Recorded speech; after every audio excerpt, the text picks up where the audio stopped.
Salam damai di hati, sahabat firman yang diberkati Tuhan. Kita bersyukur karena kita jumpa lagi pada pelajaran rohani dan pada minggu ini kita ada pada pelajaran yang kelima. Sebelum kita mempelajari firman Tuhan, mari kita berdoa. Maha besar Bapa kami di surga, kami membutuhkan kuasa Roh Kudus untuk memampukan kami sehingga kami boleh dapat mempelajari firman pada hari ini. Kami menyerahkan firman dalam tangan-Mu, jadilah kehendak-Mu, kami sudah berdoa, hanya dalam nama Yesus Juru Selamat kami. Amin. Judul pelajaran kita pada minggu ini adalah kebangkitan sebelum salib. Ayat inti terdapat dalam Yohanes pasal 11 ayat 25 dan 26. Firman Tuhan. Jawab Yesus, akulah kebangkitan dan hidup.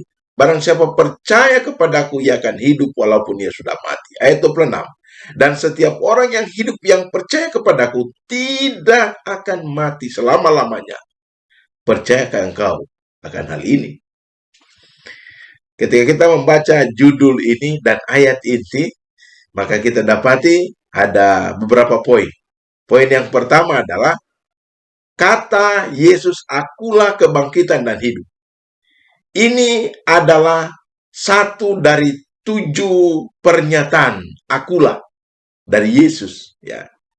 Di hadapan kematian Lazarus, Marta didorong untuk percaya bahwa ia akan hidup, dan pengharapan ini berakar dari kuasa Allah. Yohanes pasal 5 ayat 21, Yohanes pasal 8 ayat 12. Poin yang kedua adalah kalimat dan setiap orang yang hidup dan yang percaya kepadaku tidak akan mati selama-lamanya.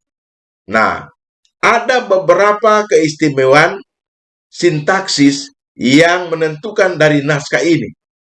Yang pertama adalah kata ganti universal, setiap. Yang kedua adalah bentuk present participle yang menunjuk keperluan akan percaya yang berkelanjutan dalam Yohanes pasal 11 ayat 25 dan 26. Yang ketiga adalah ini merupakan negatif ganda yang kuat yang berhubungan dengan kematian dan tidak akan pernah mati, yang secara nyata menuju pada kematian rohani. Dan kehidupan kekal adalah realita saat ini bagi orang percaya. Referensi perjanjian lama tentang kematian sebagian didasarkan pada pengharapan pribadi dalam Ayub pasal 19, 25 sampai 27, Ibrani 11 ayat 17 sampai 19, Mazmur pasal 71 ayat 20. Dan pada janji masa depan dalam Daniel pasal 12 ayat 1, ayat 2, ayat 13. Kita lihat catatan inspirasi tentang kasus-kasus di mana orang dibangkitkan dari kematian. Dan kebangkitan pertama dalam Alkitab adalah Musa, Yudas 9, dan Lukas 9 ayat 28 sampai 36. Dan yang berikut selama monarki di Israel, putra janda di Sarfat dalam 1 Raja-Raja pasal 17 ayat 8 sampai 24. Putra perempuan Sunem 2 Raja-Raja 4 ayat 18 sampai 37. Dan yang berikut adalah Yesus membangkitkan putra janda di Nain. Lukas pasal 7 ayat 11 sampai 17. Dan Yesus juga membangkitkan putri Yairus dalam Lukas pasal 8 ayat 40 sampai 56. Dan kemudian Yesus membangkitkan Lazarus di dalam Yohanes pasal 11. Poinnya di sini adalah yang pertama, bahwa kebangkitan dari putra janda di Sarfat sampai kebangkitan Lazarus, pada akhirnya mereka mati lagi. Berbeda, poin yang kedua, berbeda dengan kebangkitan Musa. Musa dibangkitkan oleh Kristus dan dibawa ke surga, dan ini adalah keistimewaan dari Musa. Walaupun dia tidak melihat masuk ke tanah Kanaan duniawi, namun Yesus Kristus membawa Musa untuk berada di Kanaan surgawi. Yang ketiga, mari kita perhatikan bahwa kasus-kasus ini menegaskan ajaran Alkitab tentang ketidaksadaran orang mati. Tidak satu pun dari kisah-kisah ini menyatakan tentang pengalaman kehidupan setelah kematian.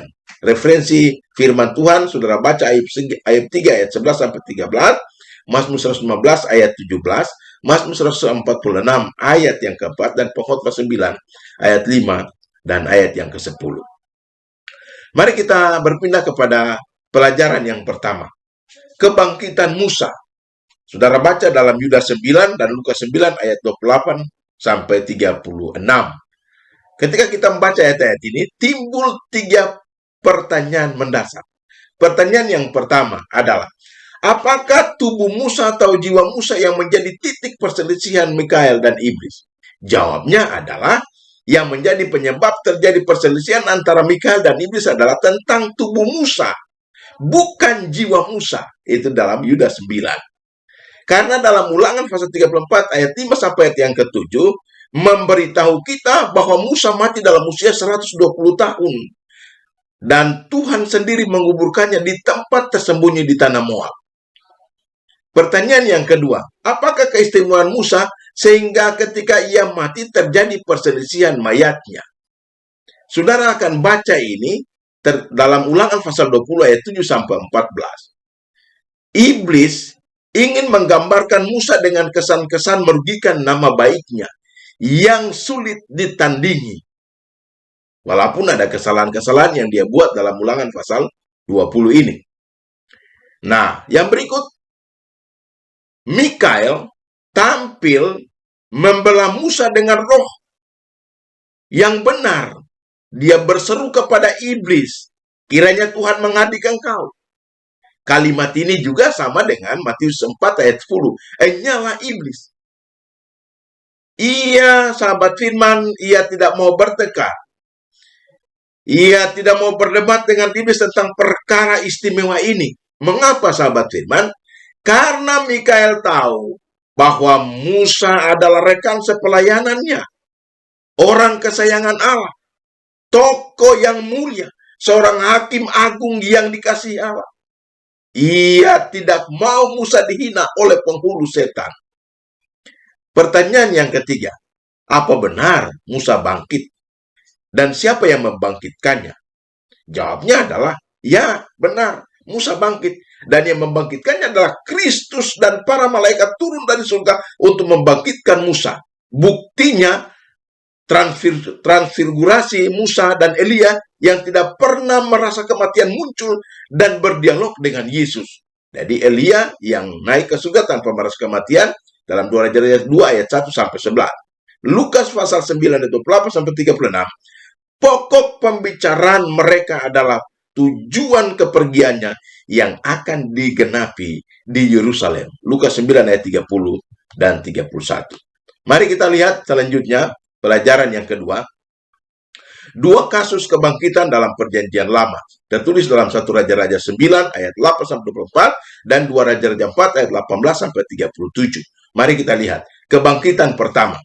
Dalam 1 Raja-Raja 17 ayat 8 sampai 24. Ringkasnya adalah terjadi kemurtadan di Israel. Raja Ahab dan istrinya yang kafir Isabel. Terjadi kekeringan yang hebat. Allah mengutus Elia ke Sarfat, sebuah kota di luar Israel, bertemu dengan seorang janda Fenisia yang akan memasak makanan yang terakhir, dan ketika dia makan bersama putranya mereka akan mati. Namun istimewa di sini adalah dia menghidangkan makanan itu kepada Nabi Elia lebih dulu. Dan yang terjadi adalah akhirnya hidup mereka diselamatkan dengan tepung dan minyak yang tidak pernah habis sampai masa kekeringan berlalu. Ini kebangkitan ini tidak menunjukkan bahwa ada kebangkitan tubuh. Ya. Kebangkitan yang kedua dalam 2 Raja-Raja pasal 4 ayat 18 sampai 37. Terjadi di Sunem, sebuah desa kecil di selatan Gunung Gilboa. Elisa membantu seorang janda miskin untuk membayar utangnya dengan mujizat mengisi banyak bejana dengan minyak. Dalam 2 Raja-Raja 4 ayat 1 sampai 7. Kesamaan kebangkitan ini adalah 1 Raja-Raja 17 ayat 22, Tuhan mendengar doa Elia dan anak itu hidup kembali atas permohonan ibunya, perempuan janda Fenisia ini. Ini adalah kebangkitan tubuh yang sudah mati dan hidup bersama ibunya, tapi pada akhirnya mati juga. Yang kedua, kesamaan kebangkitan adalah anak dari perempuan Sunem mati. Dan apa yang terjadi?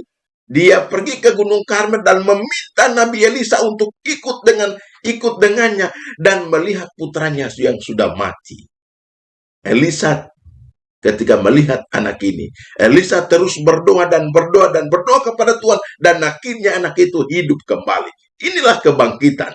Ya, inilah kebangkitan.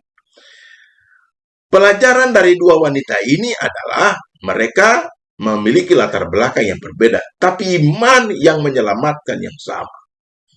Wanita Sunem dan suaminya membangun sebuah ruangan khusus di mana Nabi Elisa bisa tinggal saat melewati wilayah mereka. Janda Venesia menjamu Elia di masa sukar dan tidak ada tempat yang aman di Israel. Dan kedua anak ini ketika mati, kedua ibu mereka bermohon kepada para nabi Allah. Dan mereka bersukacita melihat anak mereka hidup. Kita lihat poin yang ketiga. Putra janda di Nain. Lukas 9 ayat 11-17. Nah, janda ini menangis karena putranya sudah mati. Yesus penuh belas kasihan kepada ibu ini. Ia berkata, jangan menangis. Dan Yesus memerintahkan anak muda ini, aku berkata kepadamu, bangunlah.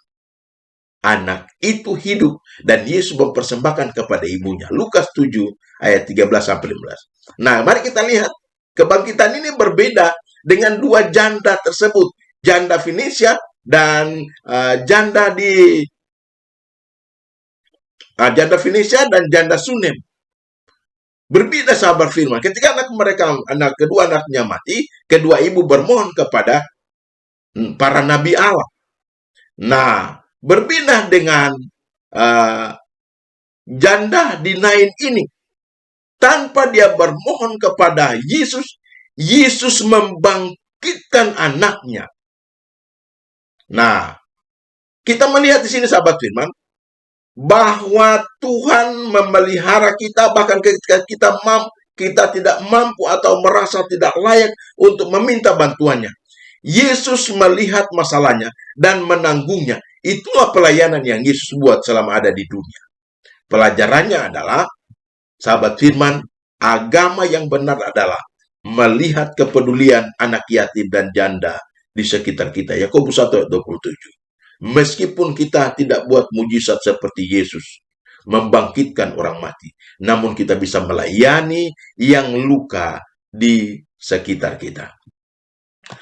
Mari kita lihat kisah yang berikut adalah anak perempuan Yairus. Tercatat dalam Markus pasal 5 ayat 21, 2-24 dan 36-43. Bahwa kebangkitan sebelum kematian dan kebangkitan Yesus tidak terbatas pada kelompok etnis atau kelas sosial tertentu. Musa adalah pemimpin umat Allah yang terbesar yang pernah ada dalam Ulangan 34 ayat 10-12. Sebaliknya janda Venesia yang malang bukan orang Israel. Dalam 1 Raja-Raja 17 ayat 9, wanita Sunem menonjol di komunitasnya, tapi bukan orang Ibrani. Janda di Nain yang memiliki satu-satunya anak laki-laki yang akan menjadi tempat sandarannya di masa tuanya dalam Lukas pasal 7 ayat 12. Dan Yairus adalah seorang pemimpin sinagog di Kapernaum. Dalam Markus pasal 5 ayat 22. Anak putrinya sakit. Ia datang kepada Yesus dan bermohon untuk datang ke rumahnya untuk meletakkan tangan penyembuhannya di atas anaknya. Sebelum tiba, seorang membawa berita kepadanya. Dalam Markus 5 ayat 36, anakmu sudah mati. Mari kita perhatikan ayat yang ke-36. Yesus berkata, jangan takut, percaya saja. Dan sahabat firman yang diberkati Tuhan, memang yang hanya dilakukan oleh ayah ini adalah percaya sepenuhnya kepada campur tangan Tuhan. Pelajaran bagi kita adalah, kata Yesus, jangan takut, percaya saja. Kata ini masih bermakna bagi kita saat ini. Bagaimanakah kita bisa belajar melakukan itu? Bahkan di tengah situasi yang menakutkan, saat-saat paling penting kita untuk percaya kepada Tuhan. Yang berikut adalah, terlepas dari latar belakang atau status sosial mereka pada zaman itu dan kita pada zaman ini, kita semua diberkati oleh Tuhan yang berkuasa memberi kehidupan. Poin yang berikut adalah kebangkitan Lazarus. Dalam Yohanes pasal 1 ayat 1 sampai 44, Alkitab mengatakan oleh firman Allah kehidupan diciptakan. Mazmur pasal 33 ayat 6. Dan oleh firmannya kehidupan dapat diciptakan kembali seperti dalam kasus Lazarus. Setelah doa singkat Yesus memerintahkan Lazarus keluar. Di dalam Yohanes pasal 11 ayat 44. Poinnya adalah sahabat firman. Yang pertama, pada saat itu orang-orang melihat kuasa Allah yang menghidupkan. Kuasa yang sama yang membuat dunia kita ada. Dan kuasa yang sama pada akhir zaman akan menghidupkan kembali orang mati dalam kebangkitan. Yang kedua, poin yang kedua. Dengan membangkitkan Lazarus, Yesus membuktikan bahwa dia memiliki kuasa untuk mengalahkan maut. Percayakah engkau akan hal ini? Yohanes pasal 11 ayat 23 sampai 26. Jika engkau percaya, engkau akan melihat kemuliaan Allah. Dan sahabat firman, Marta percaya. Dan ayat yang ke-40, dia melihat kemuliaan Allah dalam kebangkitan saudaranya. Sahabat firman yang diberkati Tuhan, mengakhiri pelajaran rohani yang sangat luar biasa ini. Ada beberapa poin yang menjadi perenungan bagi kita. Poin yang pertama adalah bahwa dalam Kristus ada hidup yang asli. Ini tidak dipinjam. Tidak juga diperoleh dari orang lain. Oleh sebab itu dalam 1 Yohanes 5 ayat 12, barang siapa memiliki anak, ia memiliki hidup. Poin yang kedua adalah, keilahian Kristus merupakan jaminan kehidupan bagi orang percaya. Yesus berkata, barang siapa percaya kepadaku, ia tidak akan mati selama-lamanya. Percayakah engkau akan hal ini? Yang ketiga, bahwa mujizat kebangkitan Lazarus akan dialami oleh orang benar yang mati. Perkataan ini menunjukkan bahwa Yesus merupakan sumber kehidupan. Dia sendiri yang tidak lama akan mati di salib, berdiri dengan kunci maut. Seorang pemenang atas kubur, menyatakan hak dan kuasanya untuk menyatakan hidup. Poin yang terakhir, poin yang keempat. Bahwa di sini sahabat firman, Kristus memandang saat kedatangannya yang kedua kali. Pada saat itu orang benar yang sudah mati akan dibangkitkan dalam keadaan yang tidak akan binasa. Orang yang hidup, yang percaya, orang yang mengikuti kebenaran Tuhan, yang masih hidup akan diubahkan dan naik ke surga tanpa merasa kematian seperti Elia dan Henokh. Tuhan Yesus memberkati kita. Mari berdoa. Kami bersyukur Bapa di surga atas kuasa kebangkitan yang dimiliki oleh umat-umat percaya. Umat-umat yang mengikuti kebenaran Tuhan. Ajarlah kami, selama Tuhan izinkan kami ada di dunia ini, kami dituntun untuk mempercayai kebenaran Tuhan. Karena kebenaran Tuhan ini sanggup menyelamatkan kami, sanggup membangkitkan kami ketika kami mati.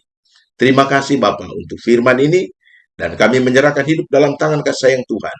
Ini doa kami, persembahkan doa ini hanya dalam nama Yesus, Juru Selamat kami. Amin.